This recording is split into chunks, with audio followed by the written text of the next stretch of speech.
Hi everyone, welcome to Vanguard Automotive. My name's Alex. Today we have a Toyota Kluger. Hey, he's got an issue with his fuel gauge not working properly. So we can see here, fuel gauge is sitting at dead zero. Now I have pulled out everything. I'm going to take you over there and show you what's going on.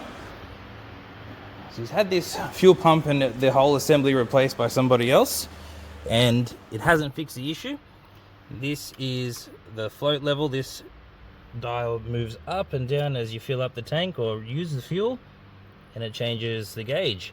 But here's what we're seeing when we move the dial up to halfway, half a tank. It's hard to see, but the dial, see the gauge is bouncing. Now I'm going to move it down a little bit. Stay still, and then it jumps. And then I'm going to let it go all the way to empty. And bleh. Okay, so that's not exactly an issue with this unit. This is sending a signal, a smooth, constant signal as it does this. So our issue is in fact in the cluster. However, I see as look, it's very delayed after I've just been playing with it. However, what I have noticed is that somebody seems to have damaged it a bit. I'm not sure if we can show you, but so I can move it like this and it actually breaks contact. These are the two contact points. So I'm going to bring it back up. We'll watch the gauge bounce. Now what I'll do is pull this away from the unit just a little bit, and it'll go straight to empty. Bleh. So we do have a bit of a contact issue here. See, it's jiggling. I'm gonna have to tighten that up or adjust it so that it stays in touch at all times. But there's our little copper contacts. But yeah, we're going to have to also work on fixing up that cluster as well. So yeah, just a little quick thing where it looks like it's one thing, but it might actually be something else.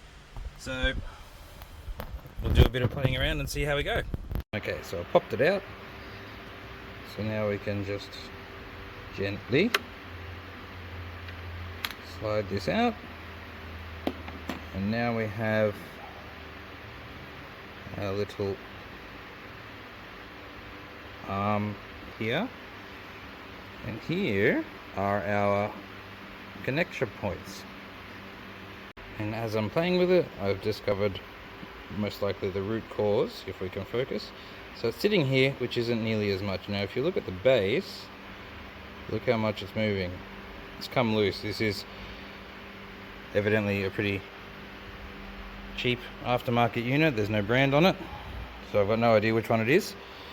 But here is where the rods need to sit, and this is where they have been sitting. So no wonder it's breaking contact and causing the gauge to freak out. Okay, so I have made a few phone calls. I can get this part in, but it's going to take a couple of days. So we're just going to have to put it back together like this, and when the part comes in, we'll get the car back and have another go at it and see if it fits. Alright, it is a new day. We have our fuel pump assembly back on the trusty test bench, and there's part of our brand new genuine unit. Here's the other part. As we can see, first problem, which I expected, there is a plug here, and those are where the aftermarket one is soldered into. So not much of an issue. We can just solder it all together, that's fine. But what I wanted to show you is this part here, as was our problem before. So we'll slide that forward and out. Really clunky because I've got one hand. And here is the exciting business. So a bit of a different layout, but that's alright. The really important part here is look how stable the base is. She's not moving around. Again, here we have our float circuit board with the plug that won't fit, and what we've got here is this really cool wiring system with all different types of plug shapes and sizes. Males, females, spades and circles. And some other stuff there. And even more in here. So, without compromising the integrity of the wires, I've just found some pins that'll fit. Some extensions. And then some alligator clips. So what that means is we're going to clip to there when it works, and clip to there, there and there, like that. And then we'll put it in the car. I'll do it in the car, make it a bit safer. Right, we're back in the car. Here's our float gauge, all our wiring, gently but safely in here. And now we have the gauge. The needle is very faint, but if I move the dial on this, on the bottom, the needle flicks up and down. Okay, back in the test bench. Here's our new genuine Toyota unit. And here's the plug, and ooh, look at that. 3 pins. 3 pins. Beautiful. Alright. And that square slot is where the pins would sit, and if I put it in there, they will not touch the pins on this side. So regardless, they actually don't fit anyway, so